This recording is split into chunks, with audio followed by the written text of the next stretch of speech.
नमस्कार। पिछली वीडियो में मैंने आप लोगों को बताया था कि how to read the drawing, how to prepare the BBS, और मैंने अच्छी तरह से आप लोगों को समझाया था उस वीडियो में।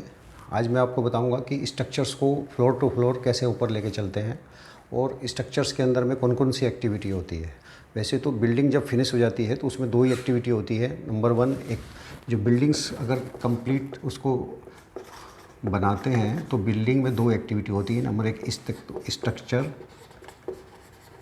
सेकंड होती है फिनिशिंग आइटम्स। स्ट्रक्चर्स के अंदर में बेसिकली हम लोग सबसे पहले RCC columns, beams, slabs. Next activity आती है इसका brick work. Third, plaster in internal outer, चौखट फिक्सिंग,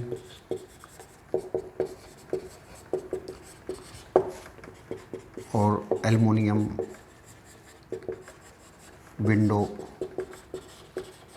फिक्सिंग। फ्रेंड्स, यहाँ पर मैं बताना चाहूँगा कि जब हम बेसिकली क्या है कि हमारा पूरा स्ट्रक्चर्स की जो क्वालिटी है, जो फिनिशिंग वर्क्स है, वो केवल आरसीसी कॉलम्स और बीम की ही क्वालिटी पर ही डिपेंड करती है।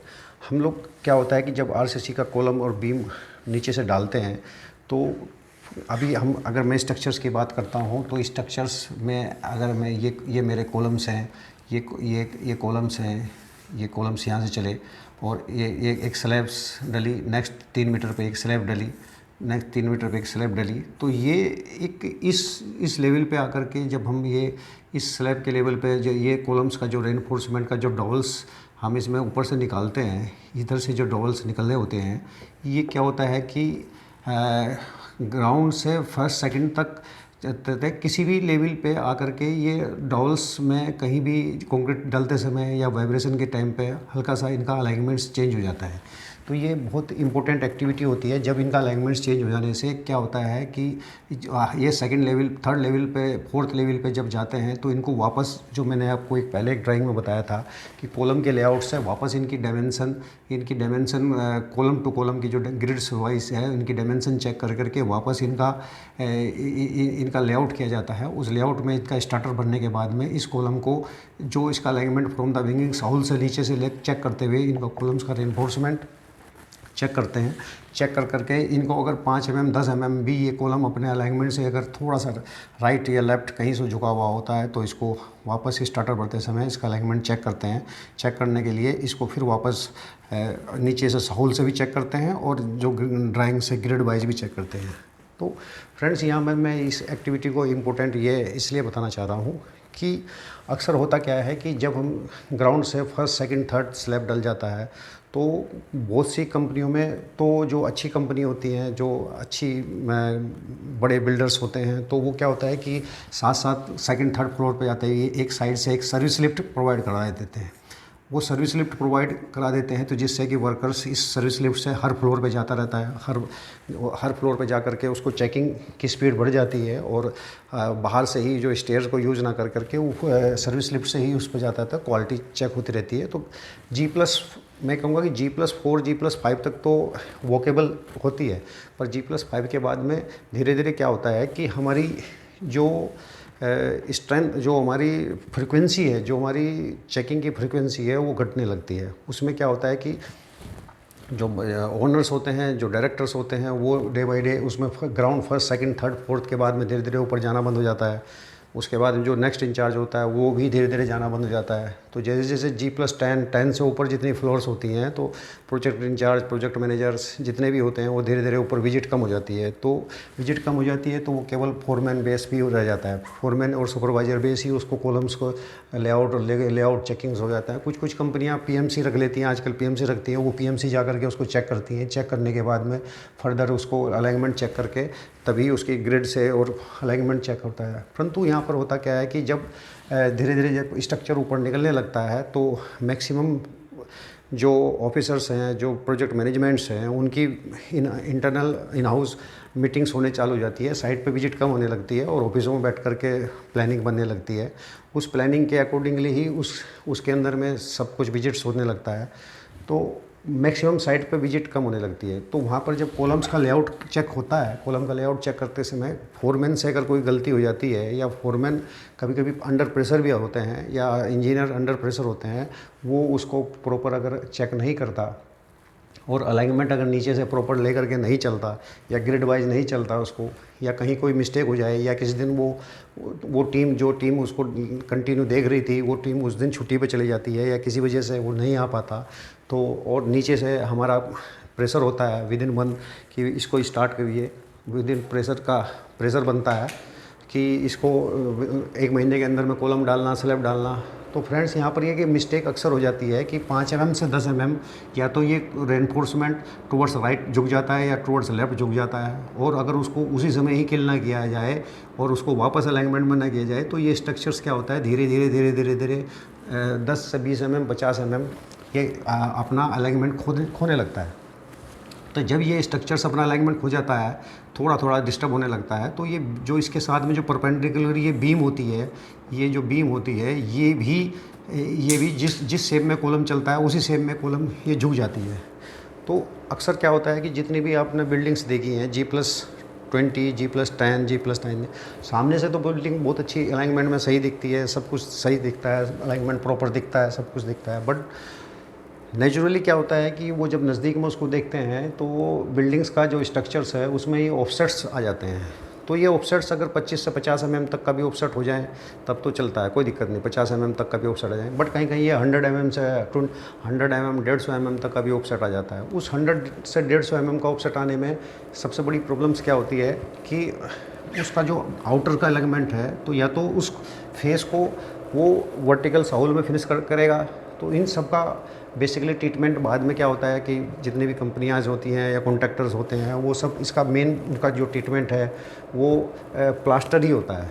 वो प्लास्टर में उसमें अगर मैक्सिमम 25 से 50 mm का आउटर प्लास्टर होता है, तो जब उसका अलाइनमेंट को मिलाने की कोशिश करेगा तो उसमें 50 से 100 mm तक का plaster double layer triple layer का वो लेयर मार करके प्लास्टर से ही उसकी धार कोना बनाने की कोशिश करता है। तो फ्रेंड्स यहाँ पर मैं आप लोगों को ये चीज़ बताना चाहता हूँ कि बिल्डिंग्स की जो लाइफ्स है वो बेसिकली आउटर क्वालिटी पे ही डिपेंड करती है।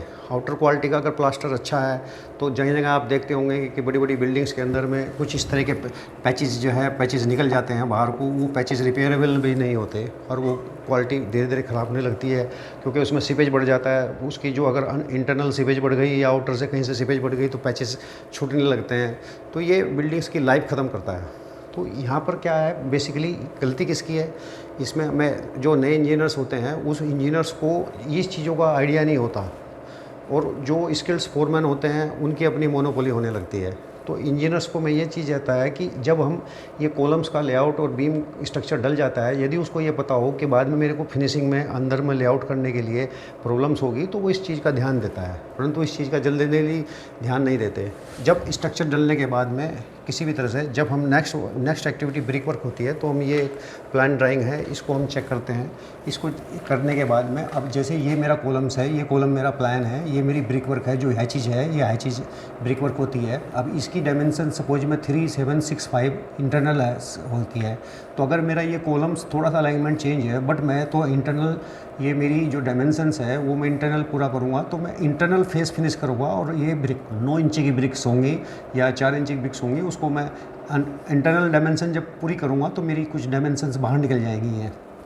यदि मेरा कॉलम सही लेंथ में है तो मेरी कॉलम को राइट में हो जाता है। यदि ये कॉलम मेरा अंदर झुका हुआ है और ये कॉलम मेरा सही है, तो मेरा ब्रिक वर्क क्या होगा कि मैं अंदर की डायमेंशन तो मेरे को राइट एंगल कंप्लीट करनी होगी, डायगनली भी चेक करना होगा और ये भी चेक करना होगा, तो मेरा आउटर फेस गड़बड़ा जाएगा। आउटर फेस गड़बड़ाने से क्या होगा कि अगर मैं इसको मैं प्लान में ऊपर सेक्शन में देखूंगा तो ये वाला फेस अगर मैं एक 3rd 4th मंजिल तक तो अगर सही चला, 4th मंजिल 5th 6th तक जा करके ये फिर ये ऑफसेट आने लग जाएगा। तो अल्टीमेटली ये पूरा को बनाने के लिए, इस कॉलम से ब्रिक वर्क को बनाने के लिए ऊपर से लगा के नीचे तक प्लास्टर ही एक इसका अल्टरनेट है, प्लास्टर से ही इसका पूरा किया जाता है। तो ये ये आर्किटेक्चरल ड्राइंग्स होती है। इसके अंदर में ब्रिक वर्क्स और ये होता है, इसमें कॉलम्स का लेआउट जो ऑलरेडी पहले से जो ड्राइंग्स होती है उसके अंदर में ये कॉलम्स का लेआउट जो ग्राउंड से चलता है वही एक ग्राउंड के लेवल की ये ड्राइंग्स होती है, उसी का ये साइज होता है कॉलम्स। ये इस तरह की डायमेंशन होती है। इसमें ये खस के होते हैं, ये डायमेंशन इंटरनल होती है। ये ओपनिंग्स है, ये डोर की ओपनिंग्स है, ये ओपनिंग है। ये D1 D2 D2 साइज़ होता है। ये D1 D2 के साइज़ का एक अलग सा डिटेल होती है। ये D1 D2 का जो साइज़ होता है उनका सबका साइज़ होता है 900 बाई 200, ये 750 200 150 बाई 200, ये सबका D1 D2 D है। ये W1 W2 ये विंडो साइज़ होती है, ये विंडो साइज़ होती है। तो इसके अंदर में जहाँ पर D1 D2 लिखा होता है वो डोर होता है, जहाँ पर W1 W2 होता है ये आपका D6 है, डोर है। ये विंडो है, ये W1 लिखा है। जहाँ पर हमारी सेंटर लाइन से ये डॉटेड लाइन होती है वो विंडो W1 होता है। जहाँ पर ये आपका D1 D2 जहाँ पर हमारी वन लाइन ये आई थिंक D2 होता है। जिस तरह का ये इस तरह का एरो होता है वो डोर का एरो होता है। इसके अंदर में हमारा जो अलग अलग डायमेंशंस हैं वो सब ये डायमेंशंस ही हमारी बिल्डिंग प्लान्स होती है। इसके अंदर में ही हमारा ये सब डायमेंशन का ये मेरा बेसिकली ब्रिक वर्क करने की ड्राइंग्स होती है जो इंटरनल मेरी डायमेंशंस को क्लियर की जाती है।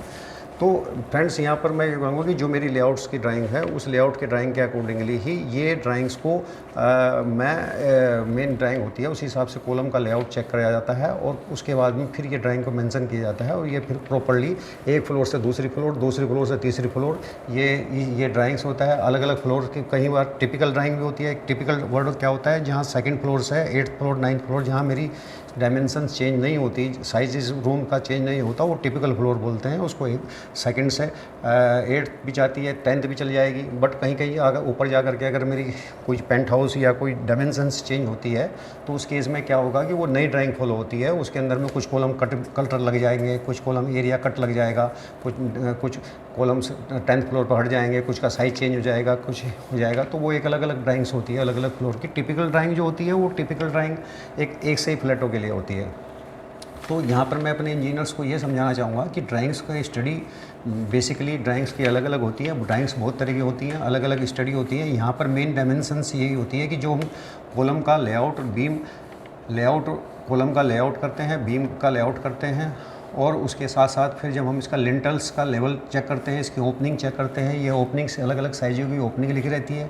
तो यहाँ पर हमारा बेसिकली सबसे बड़ा एक्सरसाइज एक ही होती है कि हमारी ड्राइंग के अकॉर्डिंगली अगर हम ओपनिंग्स प्रॉपर अगर मैं ये मेरी अगर ओपनिंग्स है, अगर मैं इस ओपनिंग्स को प्रॉपर सेंटर लाइन से और इसके लेवल से अगर प्रॉपर एक लेवल में अगर प्रॉपर लेवल पर ये ओपनिंग्स को ध्यान दूंगा तो आगे चल करके क्या होगा कि मेरा जो विंडो का साइज़ होगा वो प्रॉपर सेट बैठेगा इसके अंदर, आरसीसी के अंदर में होता है। अगर मेरा अलाइनमेंट इसकी प्रॉपर सेट नहीं होगा तो कहीं ना कहीं क्या होगा कि मेरी विंडो का साइज़ ये होगा और ये इसके अंदर में कहीं बाद में जो जनरली रेजिडेंट्स झेलते हैं आकर के कि उसके अंदर में प्लास्टर फिलअप कर दिया जाता है बाद में, क्योंकि ये अलाइनमेंट्स प्रॉपर बीम्स का अलाइनमेंट प्रॉपर नहीं डल पाता।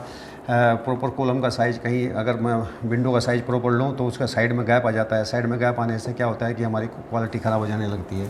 तो जैसे जैसे हम ऊपर के फ्लोरों पर जाते हैं तो इस तरह की क्वालिटी में प्रॉब्लम आती है। बट अगर इंजीनियर्स का रोल यहाँ पर यह है कि अगर इंजीनियर्स प्रॉपर ड्राइंग स्टडी कर रहा हो, प्रॉपर उसको नॉलेज हो, सबसे मेन चीज़ है कि उसको उसके आगे का बारे में पता हो कि मैं जो गलती कर रहा हूँ, जो मैं किसी तरह की मिस्टेक कर रहा हूँ, इसका मेरा फ्यूचर में क्या फ़र्क पड़ेगा, ये चीज़ नहीं होती। जब नया इंजीनियर्स होता है तो वो अगर मैं स्टार्टिंग में कोई काम करता है और वो फिनिशिंग के स्टेज में कहीं स्टेबल होकर के 5-6 साल रुक करके अगर काम करे और वो इसका स्ट्रक्चर भी निकाले, स्ट्रक्चर निकालने के बाद उसका ब्रिक वर्क कराए, ब्रिक वर्क कराने के बाद प्लास्टर कराए, देन उसका फिनिशिंग कराए। फिनिशिंग के लिए जब इसमें टाइल्स लगती हैं, जब इसके अंदर में पत्थर लगता है तो इसकी अलाइनमेंट्स टेपर हो जाता है, इसकी बहुत सी प्रॉब्लम्स सामने आने लगती है। तो वो सब चीज़ों का इमेजिनेशंस स्टार्टिंग में नहीं होता और फील्ड पे इंजीनियर्स आते हैं और वो इंजीनियर्स काम करने की कोशिश करते हैं, but they don't know how to do at last इसका क्या रिजल्ट होगा क्या नहीं होगा, नहीं उसको कोई साइट पर फोरमैन या फील्ड ऑफिसर्स उसको बताते हैं, नहीं इंचार्जेस लोग उसको इस तरह का गाइड करते हैं। तो बिल्डिंग्स को जब वो एंट्री करता है, इंजीनियर्स एंट्री करता है, तो उसको इन चीज़ों से अवेयर कुछ नहीं होता।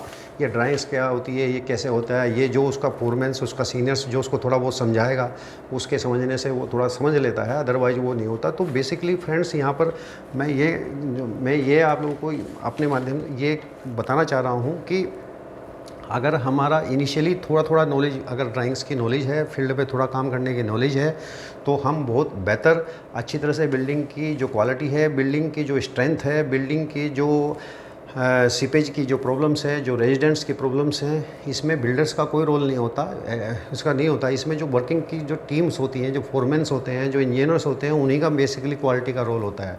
कभी भी कोई भी बड़ी कंपनी कभी भी मटेरियल का शॉर्टेज, किसी भी तरह का मटेरियल नहीं तो कम लगाने की कोशिश करते हैं, नहीं कोई वो करते हैं, नहीं कोई कट शॉर्ट करते हैं। बट जो क्वालिटी क्या होता है कि इंजीनियर्स को उसके ड्यू टू अवेयरनेस के बारे में प्रॉब्लम होती है, उसको नॉलेज नहीं होती।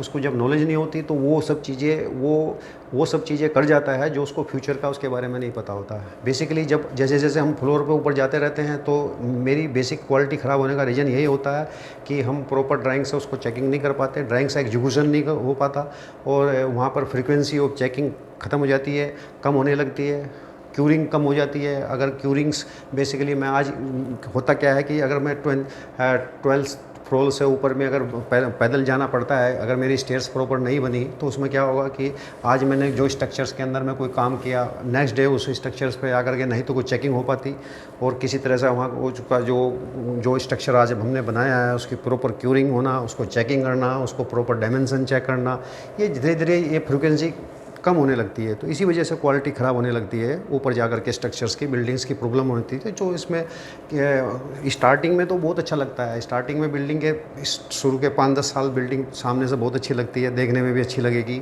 अंदर में भी रेजिडेंट रहने लगेंगे। बट जैसे जैसे वो यूज होगा तो बहुत सी प्रॉब्लम्स ऐसे आती हैं कि जैसे उसमें टोटली अवेयरनेस, टोटली इंजीनियर्स और फोरमैन और मिडिल स्टाफ्स की ही अवेयरनेस की प्रॉब्लम्स होती हैं, उसी वजह से ये स्ट्रक्चर्स की प्रॉब्लम्स होती हैं।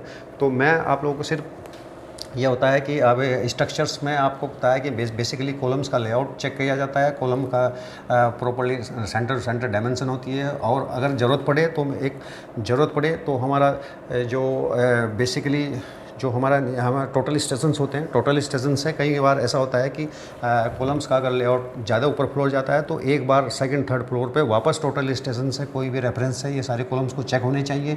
कॉलम से चेक होने के बाद उनकी डायमेंशंस में अगर कोई प्रॉब्लम है तो 5 से 10 mm का भी टॉलरेंस नहीं चलता है इसके अंदर में, उसमें भी उसको साइड से ये आता है, वो जैकलिंग बोलते हैं उसको, सरिये को जैकल्स करके उसको फिर वापस स्टैंड आनी हो। मेरे जो इंजीनियरिंग्स है वो फिनिशिंग के अंदर में कम, स्ट्रक्चर्स के अंदर में बेसिकली जो फिनिशिंग है, फिनिशिंग में बेसिकली ये फोरमैन का काम हो जाता है, बट स्ट्रक्चर बेसिकली इंजीनियर्स का काम हो जाता है। ये आरसीसी का मेन रोल होता है ब्रिक वर्क करने के लिए, डायमेंशंस का होता है। प्लास्टर और इंटरनल प्लास्टर क्या होता है कि इसको भी प्लास्टर के लिए भी बहुत ही स्किल्स होता है कि उसको प्रॉपर रेशो क्या होना चाहिए, उसमें हमारा 1:4 का मसाला है या 1:6 का मसाला है, उसको प्रॉपर साउल और सूता 2 चीज़ बड़ होती हैं। यदि मैं अपनी वॉल को प्रॉपर साहुल से चेक करूं और साथ साथ उसका सूता भी चेक करूं, सूता मीन्स उसका प्रॉपर अलाइनमेंट्स और वर्टिकल अलाइनमेंट दोनों अगर वॉल प्रॉपर हुई तो लास्ट में क्या होगा कि जब हम फिनिशिंग की इस स्टेज में आएंगे तो हमारी पीओपी की क्वांटिटी कम होगी, हमारी स्ट्रेंथ कम होगी, हमारा जो पीओपी और हमारी जो क्वालिटी है, जो हमारी बाद में जो एक टक बनते हैं वो ख़त्म हो जाएंगे। तो बेसिकली और उसका उसका क्यूरिंग प्लास्टर की मेन क्या होगा कि सिंगल, अगर मैं 25 mm से 50 mm का ही प्लास्टर की थिकनेस यूज करें, और अगर कहीं जॉइंट्स हैं तो उस पर मुर्गा जाली होती है, एक मुर्गा जाली से उसको प्रॉपर उसके जॉइंट्स को फिल करें। जॉइंट्स फिल करने के बाद में उसको मुर्गा जाली लगा करके, मुर्गा जाली लगाने के बाद में ही उसको प्रॉपर उसको जितने जॉइंट्स हैं, बीम बेसिकली क्या होता है कि ये मेरा कॉलम्स हैं, ये मेरी कॉलम्स हैं, ये मेरी बीम है, ये मेरी बीम है, ये बीम डल जाती है। तो ये मैं जब इस इसमें ये ब्रिक वर्क भरता हूँ ब्रिक वर्क भरता हूँ तो मेरा ये जॉइंट्स फेल हो जाने लगता है। तो ये जो जॉइंट्स है बीम और ब्रिक वर्क के बीच में, यहाँ एक मुर्गा जाली लगती है। मुर्गा जाली लगने के बाद में नेलिंग वगैरह होने के बाद में प्रॉपर उसका पहले कच्चा प्लास्टर होने के बाद में फिर उसके अंदर में एक फिनिशिंग प्लास्टर साहुल और सूते में प्रॉपर, तो और उसका जब सूता उसमें सूता एक लगाते हैं तो उसके अंदर में एटलीस्ट इतना गैप नहीं होना चाहिए कि एक सिंगल कोई 10 रुपये का नोट भी उसके अंदर में, अगर उसकी थिकनेस इतनी होना चाहिए कि कोई नोट भी नहीं घुसना चाहिए उसके अंदर में। तो बेसिकली जब साहुल और सूते में प्लास्टर हो जाए तो वही क्वालिटी बेटर होती है, उसकी प्रॉपर क्यूरिंग हो जाए तो अल्टीमेटली फाइनली वही स्ट्रेंथ होती है। उसी के ऊपर पीओपी पुट्टी प्राइमर सब उसी के ऊपर डिपेंड करता है। यदि मैं साहुल सूते में नहीं करूँगा तो थिकनेस मेरी बढ़ जा रही है, वो अल्टीमेटली मेरी क्यूरिंग प्रॉपर नहीं होती। तो डे बाई डे क्या होगा कि उस पर पुट्टी प्राइमर मारने से कुछ नहीं होता। अल्टीमेटली जो रेजिडेंट रहता है वो जब उसमें नेलिंग करता है तो वो प्लास्टर बाहर आ जाता है निकल करके, वो क्वालिटी ख़राब हो जाती है, बिल्डर्स का नाम ख़राब हो जाता है। तो ये सब प्रॉब्लम्स होती हैं जब हम फील्ड पे प्रॉपर काम नहीं करते। सेकंड, जब चौकट फिक्सिंग होती है, चौकट की फिक्सिंग के टाइम पर भी क्या होता है कि अगर मैं ब्रिक वर्क के टाइम पे ही अगर मैं इसको होल्ड फास्ट लगा करके चौकट को फिक्स करूं और फिर प्रॉपर इसकी वो करूं तो ये स्ट्रेंथ आ जाती है। जनरली होता क्या है कि पहले ब्रिक वर्क हो जाता है, उसके ओपनिंग छोड़ दे जाते हैं, बाद में चौकट ला करके उसको फिक्स करते हैं, फिर यहाँ पर ये खुड्डा निकालते हैं। खुड्डा निकालने के बाद में एडिशनली उसके अंदर में चौकट्स को उसके जो होल्ड फास्ट है उसका एडिशनली होल्ड फास्ट लगा करके उसके चौकट को फिट करते हैं। वो भी चौकट बाद में प्रॉब्लम्स हो जाती हैं और उसका लिंटल के साथ में मैच नहीं खाता, लिंटल के साथ में मैच नहीं खाता। बट कुछ इंडस्ट्री करती हैं कि जो साथ इसके चौकट लगा करके और उसको लिंटल प्रॉपर पैक करके चलते हैं, तो दैट इज़ बेटर। नेक्स्ट होता है कि जो एल्युमिनियम की जो विंडोज़ हैं फिक्सिंग है, तो जो मेरी ये विंडो साइज़ होती हैं, ये विंडो साइज़ भी बेसिकली जो ये W1 W2 होती है, तो अगर मैं इसका प्रॉपर साइज़ बीम का प्रॉपर साइज़ अगर इसका अलाइनमेंट में ये विंडो का अगर मैं प्रॉपर साइज़ है, जो मेरी डायमेंसन अगर मेरी 1750 की डायमेंसन यहाँ इस जगह पर है तो यहाँ भी 1752 भी नहीं होनी चाहिए, 1750 ही होनी चाहिए। क्योंकि ये और तो उसमें क्या होगा कि प्रॉपर जब विंडो का जो साइज़ बन करके आता है वो प्रॉपर इसके अंदर में फिट होना चाहिए और फिट होना चाहिए। अगर मैं कहीं यहाँ मेरा 1750 है और यहाँ मेरा 1755 है तो 50 mm का जब गैप होने से क्या होगा कि इसको फिल करने के लिए या तो नहीं तो सिलिकॉन भरना चाहिए, सिलिकॉन कोई भरता नहीं है, नहीं तो वो सिर्फ प्लास्टर ही एक ऐसा काम होता है जो उसको उस समय प्लास्टर भर करके उसके विंडो को साइडों से पैक कर दिया जाता है। जबकि वो आने वाले साल 2 साल के अंदर में वो धीरे धीरे वो निकलने लगता है, धीरे धीरे प्रॉब्लम आता है। तो बेसिकली मेरा सिर्फ कहने का मतलब इंजीनियर्स का ये है कि बेसिकली बिल्डिंग्स की जो क्वालिटी है वो सिर्फ केवल ड्राइंग्स की स्टडी, अवेयरनेस, क्वालिटी और थॉट्स और इमेजिनेशन इसके ऊपर डिपेंड करता है। इसमें कोई बिल्डर्स का रोल नहीं है, कोई किसी तरह का रोल नहीं है। ये हमारे इंजीनियर्स फोरमैन इंजीनियरिंग की ही क्वालिटी होती है, वही उस मटेरियल को अच्छी तरह से लगा सकता है, उसी मटेरियल से अच्छी तरह से काम करा सकता है।